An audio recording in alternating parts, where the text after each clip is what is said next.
എല്ലാവർക്കും നമസ്കാരം. ഈ വാല്യൂ എയ്ഡഡ് കോഴ്സിൻ്റെ ഈ സെഷനിലേക്ക് എല്ലാവർക്കും സ്വാഗതം. ഇന്ന് നമ്മൾ ഡിസ്കസ് ചെയ്യാൻ പോകുന്ന ടോപ്പിക്ക് ഹ്യൂമൻ വാല്യൂസിനെ കുറിച്ചിട്ടാണ്.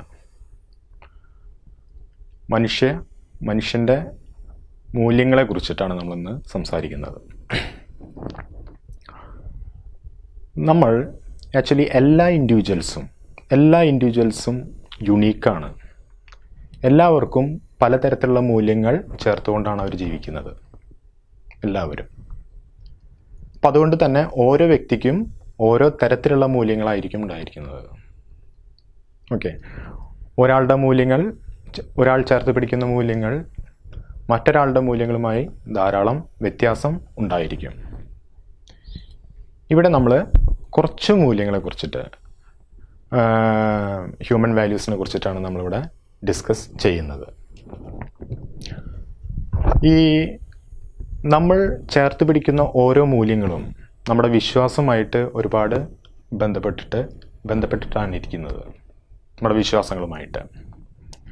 പിന്നെ ഈ മൂല്യങ്ങൾ, നമ്മൾ ചേർത്ത് പിടിക്കുന്ന മൂല്യങ്ങൾ നമ്മുടെ മോട്ടിവേഷൻ കൺസ്ട്രക്ഷനും, ഓരോ വ്യക്തിക്കും ഓരോ മോട്ടിവേഷൻ ഉണ്ടായിരിക്കും ഇല്ലേ, ആ മോട്ടിവേഷൻ്റെ കൺസ്ട്രക്ഷനും ഒരുപാട് സഹായിക്കുന്നുണ്ട്. പിന്നെ പലതരത്തിലുള്ള ക്രിറ്റിക്കലായിട്ടുള്ള സിറ്റുവേഷൻസിൽ നമുക്ക് തണലായിട്ട് വരുന്നത് നമ്മുടെ മൂല്യങ്ങൾ തന്നെയാണ്. പിന്നെ നമുക്ക് തന്നെയുള്ള മൂല്യങ്ങൾ, നമ്മുടെ ഉള്ളിലടങ്ങിയിരിക്കുന്ന മൂല്യങ്ങൾ തന്നെയാണ് നമ്മൾ മറ്റുള്ള വ്യക്തികളെ നമ്മൾ സെലക്ട് ചെയ്യാനും സഹായിക്കുന്നത്. ഉദാഹരണമായിട്ട് ഇപ്പോൾ ഒരു കൂട്ടുകാരനെയോ അല്ലെങ്കിൽ കൂട്ടുകാരിയെയോ അല്ലെങ്കിൽ മറ്റൊരാളുമായിട്ടുള്ളൊരു കണക്ഷൻ ഉണ്ടാകാനുള്ള ഒരു കാരണമായിട്ട് വരാൻ സഹായിക്കുന്നതും ശരിക്കും ഈ മാനുഷിക മൂല്യങ്ങൾ തന്നെയാണ്. അതിൽ ആദ്യമായിട്ട് ഏറ്റവും വേണ്ടതായിട്ടുള്ളൊരു വാല്യൂ എന്ന് പറയുന്നത് ഹെൽത്ത് ആൻഡ് എനർജി തന്നെയാണ്.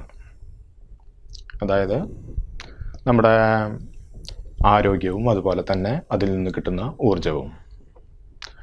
ഇപ്പോൾ നമുക്ക് ആക്ച്വലി നമ്മൾ കഴിച്ചുകൊണ്ടിരിക്കുന്ന ഭക്ഷണങ്ങൾ എന്ന് പറയുന്നത് വളരെ പോയ്സണസ് ആണ്. അതുപോലെ തന്നെ അതിൽ നിന്ന് കിട്ടുന്ന എനർജിയും വളരെ കുറവാണ്. ഒരുപാട് ജങ്ക് ഫുഡ്സാണ് നമ്മളിപ്പോൾ കഴിച്ചുകൊണ്ടിരിക്കുന്നത്. ഇത് ഒരു ആനിമൽസിൻ്റെ കേസിൽ നമ്മൾ എടുക്കുകയാണെന്നുണ്ടെങ്കിൽ അത് നല്ലൊരു ഉദാഹരണമായിട്ട് നമുക്ക് പറയാൻ സാധിക്കുന്നത് high risk high gain strategy എന്ന് പറയുന്നൊരു സ്ട്രാറ്റജി ഉണ്ട്. ആനിമൽസൊക്കെ സാധാരണ ആ ഒരു സ്ട്രാറ്റജിയാണ് ശരിക്കും ഫോളോ ചെയ്യുന്നത്. അതായത് കുറച്ച് ബുദ്ധിമുട്ടുണ്ടായി കഴിഞ്ഞാൽ തന്നെയും അവർ കൂടുതൽ കലോറിഫൈഡ് ആയിട്ടുള്ള അല്ലെങ്കിൽ കൂടുതൽ എനർജി കിട്ടുന്ന ഫുഡ് ആണ് അവർ ചൂസ് ചെയ്യുന്നത്. ഇപ്പോൾ ഉദാഹരണമായിട്ട് നമുക്ക് പറയുകയാണെന്നുണ്ടെങ്കിൽ, ഇപ്പോൾ ആനകളെല്ലാം കാടിറങ്ങി വന്നിട്ട് നമ്മൾ കൃഷി നശിപ്പിക്കുന്നു എന്ന വാർത്തകൾ നമ്മൾ ധാരാളമായിട്ട് കേൾക്കുന്നുണ്ട് ഇല്ലേ. അപ്പോൾ ഇതിനുള്ളൊരു കാരണം തന്നെ ഇതാണ്. അതായത് നമ്മൾ നട്ടു വളർത്തുന്ന ക്രോപ്സിന് കുറച്ചും കൂടി ന്യൂട്രിറ്റീവ് വാല്യൂ കൂടുതലുണ്ട്. അതുകൊണ്ട് തന്നെ ആനിമൽസ് തന്നെ വളരെ സെലക്റ്റീവാണ്. അപ്പോൾ കുറച്ച് റിസ്ക് എടുത്തിട്ടായാലും അവർ എന്ത് ചെയ്യുന്നു, ആ നല്ല കലോറിഫൈഡ് ആയിട്ടുള്ള ഒരു ഫുഡ് അല്ലെങ്കിൽ ഹയർ പാലറ്റബിലിറ്റി ഉള്ള അല്ലെങ്കിൽ കലോറിഫൈഡ് ആയിട്ടുള്ള ഫുഡ്, ന്യൂട്രീഷ്യസ് ആയിട്ടുള്ള ഫുഡ് അവർ ചൂസ് ചെയ്തെടുക്കുന്നു ആനിമൽസ്. അപ്പം അതേപോലെ തന്നെ നമ്മളും ഫോളോ ചെയ്യണം. ഹൈലി ന്യൂട്രീഷ്യസ് ആയിട്ടുള്ള ഫുഡ് കഴിക്കുക, ജങ്ക് ഫുഡ്സ് പരമാവധി അവോയ്ഡ് ചെയ്യുക. രണ്ടാമതായിട്ട് പറയേണ്ടത് ട്രൂത്താണ്, സത്യം. ഇതിന് നമുക്കൊരു ഉത്തമ ഉദാഹരണമായിട്ട് നമുക്ക് പറയാൻ സാധിക്കുന്നത് ഗാന്ധിജിയെ കുറിച്ച് തന്നെയാണ്. നമ്മുടെ രാഷ്ട്രപിതാവായ ഗാന്ധിജി എത്ര ബുദ്ധിമുട്ടുള്ള സാഹചര്യങ്ങളിൽ പോലും സത്യം കൈവെടിയാതെ അദ്ദേഹം ജീവിച്ചു പോന്നിരുന്നു.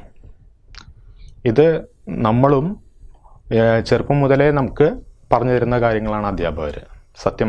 സത്യം പറയുക, ഏത് പ്രതിസന്ധി ഘട്ടങ്ങളിലും സത്യം മാത്രമായിട്ട് പറയുക എന്നുള്ള കാര്യങ്ങളൊക്കെ. അപ്പോൾ ഈ സത്യം പറയുക എന്നതിൻ്റെ ഒരു ബൈ പ്രോഡക്റ്റായിട്ട് ശരിക്കും വരുന്നത് നമുക്ക് കറേജും അതുപോലെ തന്നെ ബോൾഡ്നെസ്സും. എവിടെ വേണമെന്നുണ്ടെങ്കിലും നമ്മൾ സത്യം മാത്രം പറയുകയാണെന്നുണ്ടെങ്കിൽ എന്ത് വരും, നമുക്കൊരു ബോൾഡ്നെസ് നമുക്ക് ഉണ്ടാവുകയും അതുപോലെ തന്നെ ധൈര്യം നമുക്ക് സംഭരിക്കാൻ സാധിക്കുകയും ചെയ്യും നമുക്ക്. അതാണ് രണ്ടാമതായിട്ടുള്ള ഒരു ഹ്യൂമൻ വാല്യൂ എന്ന് പറയുന്നത്. ദെൻ മൂന്നാമതായിട്ട് നമ്മൾ പറയുന്നത് ലവിനെ കുറിച്ചാണ്, സ്നേഹം. ഇപ്പോൾ നമുക്കറിയാം പലതരത്തിലുള്ള സ്നേഹങ്ങൾ നമുക്ക് ഉണ്ട്. Love can be classified into different ways. അതിലൊരു അച്ഛൻ മകളോടുള്ള സ്നേഹം, അച്ഛൻ അമ്മയോടുള്ള സ്നേഹം, കൂട്ടുകാരൻ കൂട്ടുകാരിയോടുള്ള സ്നേഹം, കൂട്ടുകാർ തമ്മിലുള്ള സ്നേഹം, അങ്ങനെ പല തരത്തിലുള്ള സ്നേഹങ്ങളുണ്ട് ഇല്ലേ. അതിൽ നമുക്ക് കൂടുതൽ നമുക്ക് കാണാൻ സാധിക്കുന്നത് ഇൻഫാച്വേഷനാണ്. നമ്മുടെ കോളേജുകളിലൊക്കെ നമുക്ക് കാണാൻ സാധിക്കുന്നത് ഇൻഫാച്വേഷനാണ്. അവിടെ സംഭവിക്കുന്നത് വെറും പാഷൻ മാത്രമാണ്. അതായത് ഓപ്പോസിറ്റ് സെക്സിനോട് തോന്നുന്നൊരു അട്രാക്ഷൻ അത്രമാത്രമേ അവിടെ സംഭവിക്കുന്നുള്ളൂ. പിന്നെ നമുക്ക് കാണാൻ സാധിക്കുന്നത് റൊമാൻറ്റിക് ലവ് കാണാൻ സാധിക്കുന്നുണ്ട്. അതിൽ പാഷൻ്റെ കൂടെ ഇൻറ്റിമസിയും കൂടിയും മിക്സപ്പ് ചെയ്തിട്ടാണ് വരുന്നത്. ഇതിനെല്ലാം തന്നെ നമ്മളൊരു പെർഫെക്റ്റ് ആയിട്ടുള്ളൊരു ലവ് എന്ന് പറയുന്നത് ശരിക്കും ആക്ച്വലി കൺസുമേറ്റ് ലവ് ആണ്.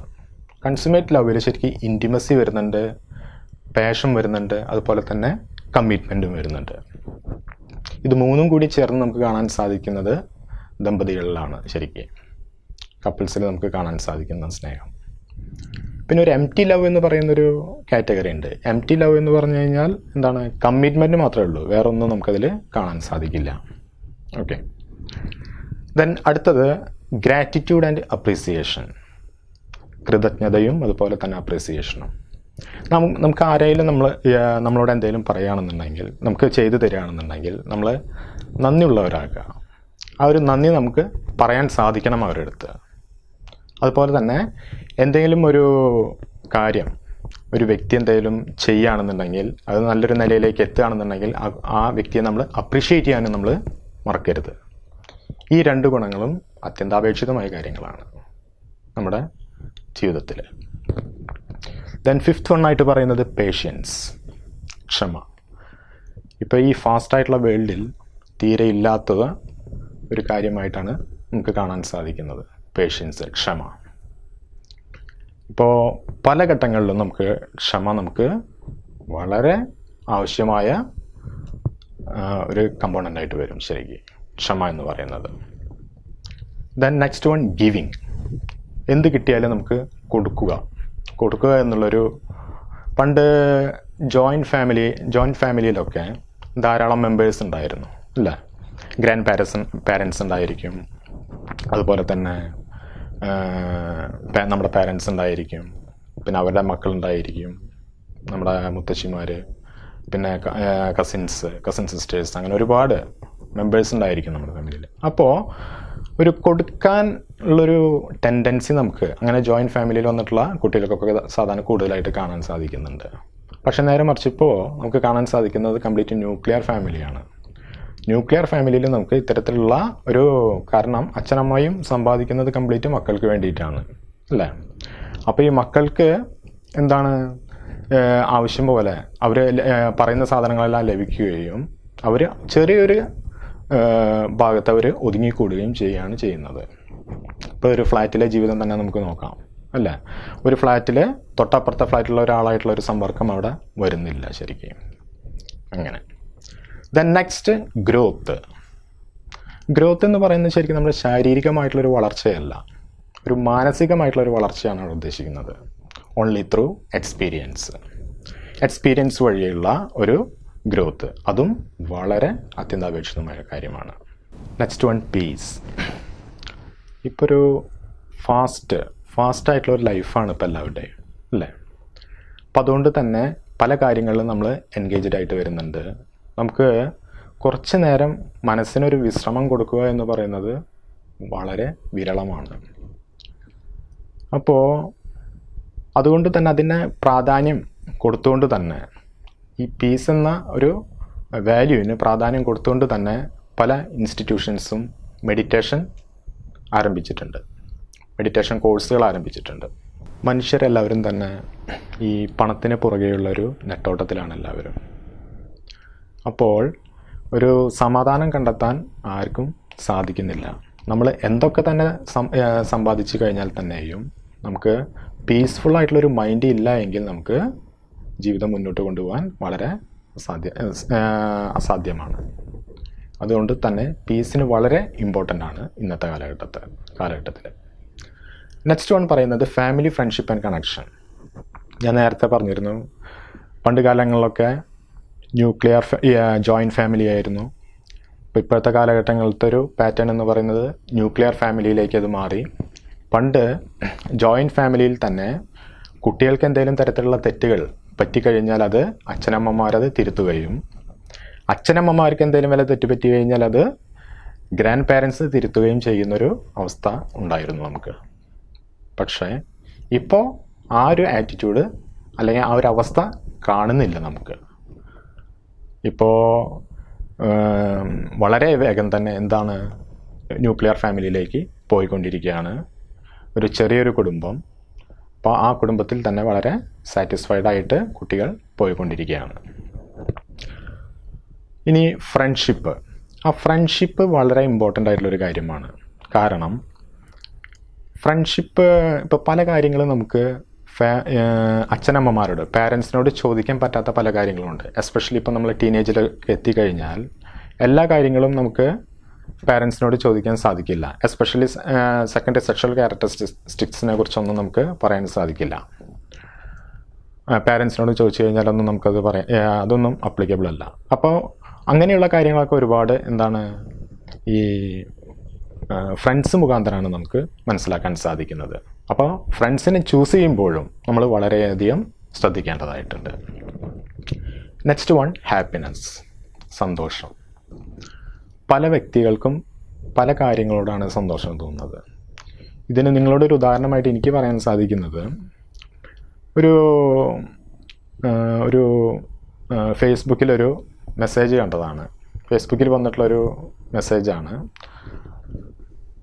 ഒരു മതിൽ, ആ മതിലിന് ഈ ഭാഗത്ത് ഒരു സൈഡിൽ ഒരുപാട് റോസാപ്പൂക്കളുണ്ട്. അതുപോലെ തന്നെ ഒരു കുട്ടി വളരെ വിഷമിച്ചാണ് ഇരിക്കുന്നത് ആ ഭാഗത്ത്. നേരെ മറിച്ച് ആ മതിൽക്കെട്ടിനെ ഇപ്പുറത്തെ ഭാഗത്ത് ഒരുപാട് റോസാപ്പൂക്കളൊന്നുമില്ല. ഒരു റോസാപ്പൂ കൊണ്ട് ഒരു കുട്ടി വളരെ സന്തോഷമായിട്ടാണ് ഇരിക്കുന്നത്. അപ്പോൾ ഇറ്റ് ഡിപ്പെൻസ് അപ്പോൺ, അതായത് ഹാപ്പിനെസ് എന്ന് പറയുന്നത് ശരിക്കും നമ്മുടെ മനസ്സിലുണ്ടാകേണ്ട ഒരു കാര്യമാണ്. ഒരു ചെറിയ കാര്യങ്ങളിൽ പോലും നമുക്ക് എന്ത് വേണം, നമുക്ക് സന്തോഷം കണ്ടെത്താൻ കഴിയണം. ഇപ്പോൾ ഒരു റോസാപ്പൂ ഉള്ള ഒരു കുട്ടി ആ റോസാപ്പൂവിൽ തന്നെ സന്തോഷം കണ്ടെത്താൻ ശ്രമിക്കുന്നു. നേരെ മറിച്ച് തൊട്ടപ്പുറത്തുള്ള ഭാഗത്ത് ഒരുപാട് റോസാ ചെടികളുണ്ട്, റോസാപ്പൂക്കളുണ്ട്, പക്ഷേ അവിടെ ആ കുട്ടിയെ സന്തോഷം കണ്ടെത്താൻ സാധിക്കുന്നില്ല. അത് നമ്മുടെ മനസ്സിൻ്റെ, അത് നമ്മൾ ചെറുപ്പം മുതലേ തന്നെ ഉള്ളൊരു കോച്ചിങ്ങിൻ്റെ ഫലമായിട്ടാണ്, പാരൻസിൻ്റെ വകയുള്ളൊരു കോച്ചിങ്ങിൻ്റെ ഫലമായിട്ടുണ്ടാകുന്ന ഒരു കാര്യമാണ് ശരി ഹാപ്പിനെസ് എന്നൊക്കെ പറയുന്നത്. Okay, next one, prudence. Actually, we have acquired different types of knowledge. Placing that type of acquired knowledge at an appropriate situation in life, that is prudence. നമ്മൾ മലയാളത്തിൽ അതിനെ വിവേകം എന്ന് പറയും. ബുദ്ധി നമുക്ക് ഒരുപാടുണ്ടായതുകൊണ്ട് നമുക്ക് യാതൊരു കാര്യമില്ല. നമ്മൾ സാധാരണ പ്രാർത്ഥിക്കുമ്പോൾ തന്നെ നമ്മൾ എന്താണ് ചെയ്യുന്നത്, ബുദ്ധിയും വേണം വിവേകവും വേണം എന്ന് വെച്ചാണ് നമ്മൾ പ്രാർത്ഥിക്കാറ്. ബുദ്ധിയും വിവേകവും. ഇതിന് നമുക്ക് ഇന്നത്തെ കാലത്ത് നമുക്ക് ഒരുപാട് ഉദാഹരണങ്ങൾ നമുക്ക് പറയാൻ സാധിക്കും. വിവേകം ഇല്ലാത്തൊരു കണ്ടീഷൻ. ഇപ്പോൾ ഞാൻ പഠിക്കുന്ന കാലഘട്ടത്തിൽ തന്നെ ഒരു കുട്ടി എല്ലാ സബ്ജക്റ്റുകളിലും ശരിക്ക് മോർ ദാൻ 95% ആയിരുന്നു. നല്ല ഒരു അറിവുള്ളൊരു കുട്ടിയായിരുന്നു, നോളേജ്, സബ്ജക്റ്റുള്ള നോളേജ്. പക്ഷേ ഒരു ദിവസം എനിക്ക് കേൾക്കാൻ സാധിച്ചത് ആ കുട്ടിയുടെ മരണവാർത്തയാണ്. അപ്പോൾ വീട്ടിലുണ്ടായിട്ടുള്ള ചെറിയൊരു ഇഷ്യൂ, എന്തോ മൊബൈൽ വാങ്ങിച്ചു തന്നില്ല എന്ന് പറഞ്ഞിട്ടുള്ള ചെറിയൊരു ഇഷ്യൂ മൂലം ആ കുട്ടി സൂയിസൈഡ് ചെയ്യാണ് ചെയ്തത്. അപ്പോൾ ഇവിടെ നമുക്ക് ധാരാളമായിട്ട് നമുക്ക് നോളേജ്, ബുദ്ധി ഉണ്ടായിട്ട് കാര്യമില്ല നമുക്കിവിടെ. ആ ബുദ്ധി നമ്മുടെ ജീവിതത്തിൽ അപ്ലിക്കബിൾ ആക്കാൻ ശ്രമിക്കണം. വേണ്ട സമയത്ത് നമ്മൾ അക്വയർ ചെയ്തിട്ടുള്ള നോളേജ് വേണ്ട സ്ഥലത്ത് നമ്മൾ കൊണ്ടുപോയിട്ട് അത് പ്ലേസ് ചെയ്യണം. എന്നാൽ മാത്രമേ നമ്മൾ ജീവിതത്തിൽ വിജയം കണ്ടെത്താൻ സാധിക്കുകയുള്ളൂ. പ്രൂഡൻസ് എന്ന് പറയുന്നത് ഇതും ഒഴിച്ചുകൂടാൻ പറ്റാത്ത ഒരു ഘടകമാണ്, ഒരു ഹ്യൂമൻ വാല്യൂ ആണ്. അതർ ഹ്യൂമൻ വാല്യൂസ്, അതിനെക്കുറിച്ചൊന്ന് ഡിസ്കസ് ചെയ്യാം. അതർ ഹ്യൂമൻ വാല്യൂസിൽ വരുന്നത്, ഫസ്റ്റ് വൺ ആയിട്ട് വരുന്നത് സെൽഫ് ഡയറക്ഷനാണ്. അതായത് നമുക്ക് തന്നെ ഒരു എയിം ഉണ്ടായിരിക്കണം. അപ്പം നമ്മൾ ആരായി തീരണം അല്ലെങ്കിൽ എന്തായി തീരണം, അതിനെക്കുറിച്ച് നമുക്ക് തന്നെ ഒരു എയിം ഉണ്ടായിരിക്കണം. അതാണ് ഒരു സെൽഫ് ഡയറക്ഷൻ എന്നതുകൊണ്ട് ഉദ്ദേശിക്കുന്നത്. ഇപ്പോൾ പല കുട്ടികൾക്കും ചെറുപ്പം മുതലേ തന്നെ ചിലപ്പോൾ ഡോക്ടർ ആവാനായിരിക്കും ആഗ്രഹം. അപ്പോൾ നമ്മൾ അതിന് വേണ്ട സാഹചര്യങ്ങൾ ഒരുക്കി കൊടുക്കുക കുട്ടികൾക്ക്. ചില കുട്ടികൾക്ക് വേറെ എന്തെങ്കിലും MBA പഠിക്കാനായിരിക്കും ആഗ്രഹം. അപ്പോൾ നമ്മൾ ആ ഒരു രീതിയിലേക്ക് നമുക്ക് കുട്ടികളെ വഴിതിരിച്ചു കൊടുക്കുക. അപ്പം നമുക്ക് മെയിനായിട്ട് വേണ്ടത് നമുക്കൊരു എയിം ഉണ്ടായിരിക്കണം. ആ എയിം ഉണ്ടായിക്കഴിഞ്ഞാൽ മാത്രമേ നമുക്ക് എന്ത് ചെയ്യാൻ പറ്റുള്ളൂ, ആ പൊസിഷനിലേക്ക് എത്തിപ്പെടാൻ നമുക്ക് സാധിക്കുകയുള്ളൂ. നെക്സ്റ്റ് വൺ ആയിട്ട് പറയുന്നത് സ്റ്റിമുലേഷൻ. അതായത് പുതുതായിട്ട് എന്തെങ്കിലും ചെയ്യുക, പുതുതായിട്ട് നമ്മൾ എന്തെങ്കിലും ചെയ്യാനുള്ളൊരു ആഗ്രഹം നമ്മുടെ മനസ്സിലുണ്ടായിരിക്കണം. ഏതെങ്കിലും തരത്തിലുള്ള ഇന്നോവേറ്റീവ് ആയിട്ടുള്ള തിങ്സ് അല്ലെങ്കിൽ തോട്ട്സ് ഇതൊക്കെ നമുക്ക് ഉണ്ടായിരിക്കണം. എന്നാൽ മാത്രമേ നമുക്ക് അത് ആ ഒരു മേഖലയിലേക്ക് നമുക്ക് ആ മേഖലയിൽ തന്നെ ഉയർച്ചയിലേക്ക് നമുക്ക് പോകാൻ സാധിക്കുകയുള്ളൂ. പിന്നെ മൂന്നാമതായിട്ട് പറയുന്നത് ഹെഡോണിസം എന്ന് പറയുന്നതാണ്. ഇത് വളരെ ഇമ്പോർട്ടൻ്റ് ആയിട്ടുള്ളൊരു കാര്യമാണ്. നമുക്ക് നമ്മളെക്കുറിച്ച് തന്നെ എന്ത് വേണം, ഒരു ഹാപ്പിനെസ്, നമ്മുടെ ഉള്ളിൻ്റെ ഉള്ളിൽ തന്നെ നമുക്ക് ഹാപ്പിനെസ് ഉണ്ടായിരിക്കണം. ഇല്ലെങ്കിൽ നമ്മൾ എന്ത് ചെയ്തു കഴിഞ്ഞാൽ തന്നെയും എന്താണ്, അത് പരാജയത്തിലേക്ക് മാത്രമേ നീങ്ങുകയുള്ളൂ. Then achievement. എന്തെങ്കിലും നമുക്കൊരു എയിം ഉണ്ടെന്നുണ്ടെങ്കിൽ അത് അച്ചീവ് ചെയ്യാനുള്ള ഒരു മനോഭാവം നമുക്ക് തീർച്ചയായിട്ടും ഉണ്ടായിരിക്കണം. ആ അച്ചീവ്മെൻ്റ് എന്ന് പറയുന്നത് നമുക്ക് ഒരു പ്രാവശ്യം തന്നെ ചെയ്തു കഴിഞ്ഞാൽ തന്നെ ഉണ്ടാകുന്നൊരു കാര്യമല്ല ഈ അച്ചീവ്മെൻറ്റ്. നമുക്കറിയാം എബ്രഹാം ലിങ്കൻ്റെ കാര്യങ്ങളൊക്കെ നമുക്കറിയാം. അമേരിക്കൻ പ്രസിഡൻ്റായിരുന്ന എബ്രഹാം ലിങ്കൻ്റെ കാര്യങ്ങളെക്കുറിച്ച് നമുക്കറിയാം. എത്രയോ വർഷങ്ങൾ കാത്തിരുന്നതിന് ശേഷമാണ് അദ്ദേഹം അമേരിക്കൻ പ്രസിഡൻ്റ് ആയത്. അതായത് അദ്ദേഹം മത്സരിക്കും, വീണ്ടും തോൽക്കും, വീണ്ടും മത്സരിക്കും, വീണ്ടും തോൽക്കും. അങ്ങനെ ഒരുപാട് വർഷങ്ങൾക്ക് ശേഷമാണ് ആൾ അമേരിക്കൻ പ്രസിഡൻ്റായിട്ട് മാറിയത്. ഞാൻ പറയുകയാണെന്നുണ്ടെങ്കിൽ നമുക്ക് തോൽക്കാനുള്ളൊരു തോൽവി നമ്മൾ കണ്ടറിയണം. ഓരോ വ്യക്തിയും തോൽവിയും നമ്മൾ എന്ത് വേണം, ജയത്തോടൊപ്പം തോൽവിയും കണ്ടറിയണം. എന്നാൽ മാത്രമേ നമുക്ക് എന്താണ് വിജയം എന്നതിനെക്കുറിച്ച് നമുക്ക് കൃത്യമായിട്ട് അറിയാൻ സാധിക്കുകയുള്ളൂ. അടുത്തതായിട്ട് പറയുന്നത് പവർ. ഇപ്പം നമ്മളൊരു man is A social animal എന്നാണ് പറയുന്നത് ശരിക്കും. അപ്പോൾ ആ സമൂഹത്തിൽ തന്നെ നമുക്ക് എന്ത് വേണം, ഒരു ഡോമിനേറ്റ് നിൽക്കാനുള്ള ഒരു കപ്പാസിറ്റി അക്വയർ ചെയ്യണം. അതായത് അവരെയൊക്കെ ഒന്ന് ഡോമിനേറ്റ് ചെയ്തിട്ട് ലീഡ് ചെയ്യാനുള്ളൊരു കപ്പാസിറ്റി, അതാണ് ഈ പവർ എന്ന് പറയുന്നത്, പവർ എന്നതുകൊണ്ട് ഉദ്ദേശിക്കുന്നത്. Then conformity means acting according to accepted standards. എല്ലാവരും അംഗീകരിച്ചിട്ടുള്ള ഒരു കാര്യത്തിലേക്ക് നമ്മൾ ആ ഒരു ആഗ്രഹം തന്നെ നമുക്കും ഉണ്ടായിരിക്കണം. എല്ലാവരും അംഗീകരിച്ചിട്ടുള്ള ഒരു കാര്യത്തിലേക്ക് അത് നമ്മൾ കൃത്യമായിട്ട് ഉൾക്കൊള്ളണം, അതാണ് ഉദ്ദേശിക്കുന്നത് കൺഫോമിറ്റി എന്ന് പറയുന്നത്. Then benevolence means concern of wellness on others. മറ്റുള്ളവരുടെ സന്തോഷത്തിലും അല്ലെങ്കിൽ നന്മയിലും നമ്മൾ കൂടി പങ്കുചേരുക. That is benevolence. And the last one is universalism. Understanding, appreciation, tolerance and protection of the welfare of all people and for nature. നമ്മൾ മറ്റു മനുഷ്യരെ മനസ്സിലാക്കാൻ ശ്രമിക്കണം. അതിനുള്ള ഒരു ടോളറൻസ് വേണം, നമുക്ക് സഹിക്കാനുള്ളൊരു കഴിവ് വേണം. മറ്റുള്ളവരുടെ വെൽഫെയർ നമുക്ക് സന്തോഷിക്കാനുള്ളൊരു കഴിവ് വേണം. അതുകൂടാതെ തന്നെ ഏറ്റവും ഇമ്പോർട്ടൻ്റ് ആയിട്ടുള്ള മറ്റൊരു കാര്യമുണ്ട്. നമ്മൾ പ്രകൃതിയെയും നമ്മൾ എന്ത് വേണം, നമ്മൾ മനുഷ്യനെ കണക്കാക്കുന്നത് പോലെ നമ്മൾ പ്രകൃതിയെയും നമ്മൾ കണക്കാക്കിക്കൊണ്ട് മുന്നോട്ട് പോകണം. ഇതാണ് യൂണിവേഴ്സലിസം എന്ന് പറയുന്നത്. Okay, thank you.